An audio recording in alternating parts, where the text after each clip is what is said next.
নমস্কাৰ। আজিৰ এই ভিডিঅ'টোত জানো হওক মীন ৰাশিৰ ব্যক্তিসকলৰ বাবে ফেব্ৰুৱাৰী মাহটো কেনেকুৱা যাব। দন্ত্য দ, প্ৰথম চ, দন্ত্য থ আৰু ঝ।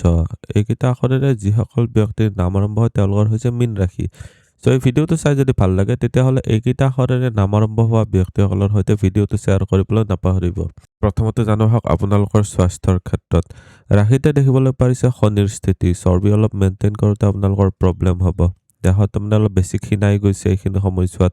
এইখিনি সময়ছোৱাত এইটো এটা স্বাভাৱিক। চ' আপোনালোকৰ ইমিউনিটিটো ভালে ৰাখক, দেহৰ ৰোগ প্ৰতিৰোধ ক্ষমতাটো ভালে ৰাখক। বাকী শকত ক্ষীণ ইমান আপুনি এতিয়া বৰ্তমান মেইনটেইন কৰিব নোৱাৰিব। খাদ্য কিছুমান বস্তু হজম নহ'ব। এইখিনি সময়ছোৱাত কিছুমান পেটৰ বিষজনিত প্ৰব্লেম হ'ব পাৰে, স্কিনজনিত প্ৰব্লেমে দেখা দিব।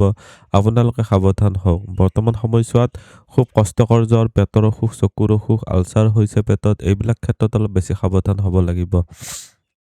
আপোনালোকৰ বৃহস্পতি চতুৰ্থ ঘৰত আছে। এইটো এটা অতিশয় ভাল স্থিতি। বৃহস্পতি কেন্দ্ৰভৱস্থ হৈ থাকিলে মানে জ্যোতিষত কোৱা হয় যে হাজাৰটা দোষ খণ্ডন হৈ যায়। চ' আপোনালোকে নিজৰ জ্ঞান বুদ্ধি ব্যৱহাৰ কৰক। আপোনালোকৰ যিকোনো প্ৰব্লেমে সমাধান পাব পাৰিব। কিছুমান শত্ৰু এইখিনি সময়ছোৱাত এক্টিভ থাকিব। চ' সাৱধান হ'ব। উপাৰ্জন, ধন সঞ্চয়, চৰকাৰী চাকৰি, ব্যৱসায়। উপাৰ্জনৰ ঘৰত বহুকেইটা গ্ৰহৰ স্থিতি আছে। এইকেইটা গ্ৰহ ইয়াতে যথেষ্টখিনি আপোনালোকক সহায় কৰিব। সহায় মানে গোটেইটো মাহ নাথাকে যদিও 23 তাৰিখলৈকে মংগল থাকিব, তাৰপিছত আগুৱাই যাব। 6 তাৰিখে শুক্ৰ গ্ৰহটো আগুৱাই যাব। ৰবি 14 তাৰিখে যাব। বুধ গ্ৰহটো 3 তাৰিখে আগুৱাই গুচি যাব।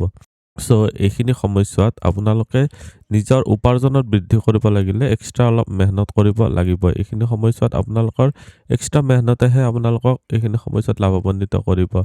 ছেভিংছৰ ক্ষেত্ৰত বেয়া নহয়। 23 তাৰিখলৈকে বিশেষ ভাল। আপোনালোকে নিজৰ উপাৰ্জনৰ জৰিয়তে ছেভিংছত বৃদ্ধি কৰিব পাৰিব। খৰচৰ ঘৰতো কিছুমান পৰিমাণে এক্টিভ হৈ আছে। বৰ্তমান সময়ছোৱাত আপোনালোকৰ নিজৰ জমা ধন মেইনটেইন কৰাৰ ক্ষেত্ৰত একমাত্ৰ খৰচটোৱে বাধা হ'ব। কিছুমান আপোনালোকৰ উচ্চাভিলাষৰ কাৰণে খৰচত বৃদ্ধি বেছি দেখা গৈছে। চ' বৰ্তমান সময়ছোৱাত আপোনালোকৰ চাকৰি বা ব্যৱসায়ৰ ক্ষেত্ৰত অলপ বিৰক্তিভাৱে দেখা দিব পাৰে। চ' তাৰ প্ৰতি অলপ ধ্যান ৰাখিব। নিজে অনিচ্ছাকৃতভাৱে কিবা যদি হৈ আছে তথাপিও অকণমান ধৈৰ্য ৰাখিব। কৰ্মপ্ৰাপ্তিৰ ক্ষেত্ৰত ভাল। বিশেষকৈ teaching line, banking sector, computer related কাম, এইবিলাক ক্ষেত্ৰত আপোনালোকৰ কৰ্মপ্ৰাপ্তিৰ কাৰণে ভাল দেখা গৈছে। ফাইনেন্সিয়েল এক্টিভিটি যদি আপোনালোকে জড়িত হ'ব বিচাৰি আছে বহুত ভাল। পাৰ্টনাৰশ্বিপৰ ব্যৱসায়ৰ ক্ষেত্ৰত ভাল নহয়। যিসকল আপোনালোকৰ কৰ্মৰ ক্ষেত্ৰত সহযোগী আছে তেওঁলোকৰ সৈতে মনোমালিন্য হ'ব পাৰে। চ' অলপ ধ্যান ৰাখিব। আপোনালোকৰ ব্যৱসায়ৰ ক্ষেত্ৰত বিশেষকৈ কিছুমান বস্তুৰ ব্যৱসায় ভাল দেখা গৈছে। আপোনালোকৰ যে শিল বালি, ইটা, চিমেণ্টৰ ব্যৱসায়, আপোনালোকৰ কনষ্ট্ৰাকশ্যন সম্বন্ধীয় বস্তুৰ ব্যৱসায়, বা যদি ৰিয়েল এষ্টেটৰ ব্যৱসায় কৰি আছে বা কাঠৰ ব্যৱসায় কৰি আছে, এইবিলাক ক্ষেত্ৰত ভাল দেখা গৈছে। এতিয়া দেখুৱাই দিছোঁ ভাগ্য, পিতা, ধৰ্ম বা গুৰুজনৰ ক্ষেত্ৰত কেনেকুৱা হ'ব। ভাগ্যস্থানত আপোনালোকৰ মালিক মংগল গ্ৰহটো ইচ্ছাপূৰ্তিৰ ঘৰত যায় তুংগী হৈ আছে।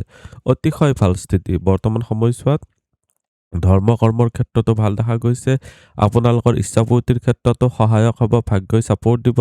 এইখিনি সময়ছোৱাত কৰ্মপ্ৰাপ্তিৰ ক্ষেত্ৰত সহায়ক দেখা গৈছে। কিন্তু চাকৰিয়ালসকলৰ বাবে অলপ বিৰক্তিকৰ হ'ব পাৰে যে আপুনি বিচৰা ধৰণে পৰিৱেশটো পোৱা নাই বা আপোনাৰ ইচ্ছাৰ বিৰুদ্ধে কিছুমান কাম কৰি থাকিবলগীয়া হৈছে। এইবিলাক ক্ষেত্ৰত ধ্যান ৰাখিব।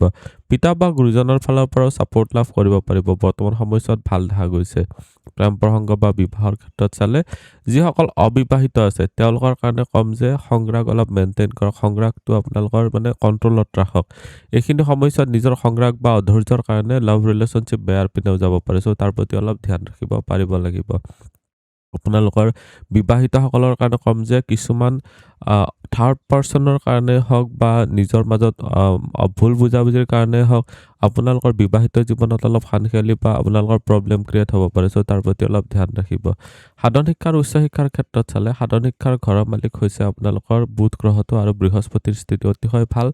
বৰ্তমান সময়ছোৱাত যিসকলে ক্লাছ 10 বা ক্লাছ 12ৰ এক্সাম দিবলৈ গৈ আছে তেওঁলোকৰ কাৰণে বহুত ভাল। আপোনালোকে এইখিনি সময়ছোৱাত খুবেই ভাল পাৰফৰ্ম কৰিব পাৰিব। পঢ়া শুনাৰ ক্ষেত্ৰত বিশেষকৈ কৈছোঁ যে আপোনালোকৰ ক্ৰিয়েটিভ টেলেণ্টটো এক্টিভ হৈ আছে। কেৱল আপোনালোকৰ শিক্ষাগুৰুৱে যেনেকুৱাকৈ পঢ়াইছে তেনেকুৱা হিচাপত আপোনালোকে কৰি যাওক। কিতাপত যিখিনি পঢ়িছে সেইখিনি আপোনালোকে আগবাঢ়ি পেলাই পৰীক্ষাত ভালদৰে উপস্থাপন কৰক। বাকী আপোনালোকে কাৰোবাৰ কথা শুনি বিচলিত নহ'ব, এইখিনি মেইনটেইন কৰিলে হ'ব। উচ্চ শিক্ষাৰ ক্ষেত্ৰতো ভাল। উচ্চ শিক্ষাৰ ক্ষেত্ৰত আপোনালোকে অলপ এক্সট্ৰা মেহনত কৰক, বহুতেই ভাল দেখা গৈছে। খাদ্য-খানাৰ ওপৰত নিয়ন্ত্ৰণ ৰাখক। এইখিনি সময়ছোৱাত আপোনালোকৰ খাদ্যৰ কাৰণে আপোনালোকৰ পেটৰ কমপ্লেইন আহিব পাৰে। চ' সেইকাৰণে আপোনালোকে স্বাস্থ্য ভালে ৰাখিব লাগিলে ভাল বস্তু খাওক, সময়মতে খাওক। আজিৰ এই ভিডিঅ'টোত আমি জানিলোঁ মীন ৰাশিৰ ব্যক্তিসকলৰ বাবে ফেব্ৰুৱাৰী মাহটো কেনেকুৱা যাব। ভিডিঅ'টো চাই কেনেকুৱা লাগিলে কমেণ্টত নিশ্চয় জনাব। আপুনিও যদি আপোনাৰ বিষয়ে জানিব বিচাৰে তেতিয়াহ'লে হোৱাটছএপত কণ্টেক্ট কৰিব পাৰে। ধন্যবাদ।